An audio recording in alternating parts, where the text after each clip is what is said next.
Many of the physical scars from Sunday's protest and disturbance in Uptown Greenville are fading. But State Senator Don Davis says we should not forget what led people to march in Uptown and have their message twisted by a few who caused violence. Our Madison Forsey continues our team coverage tonight live in Greenville. Madison, what is Senator Davis saying about his time in Uptown that night? Senator Davis says that it was important for him to be at that protest on Sunday. He was there to listen, learn, and promote a peaceful dialogue. The catalyst for him going, well, it was George Floyd's death at the hands of Minneapolis police officers.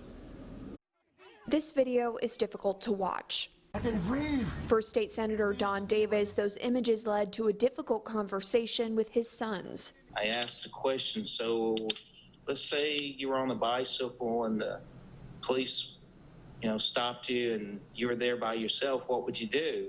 And my son looked at me and said, I would just try to run home and get to you.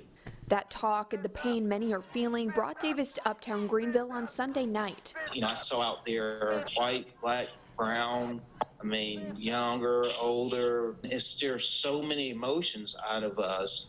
And it may because some feel that they're at a boiling point. His goal, promoting peace. We can't paint everybody with a broad brush, and we have to look constantly to mend these relationships and images. He saw raw emotions and anger, but he also witnessed a real dialogue between protesters and police. I heard, one case someone was playing, why,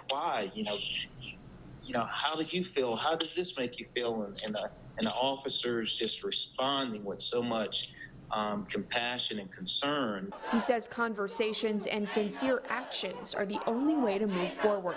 And I stood out there talking with officers about what happened in Minneapolis. And we have to do everything in our power to review and understand that situation to make sure, first and foremost, that never happens again.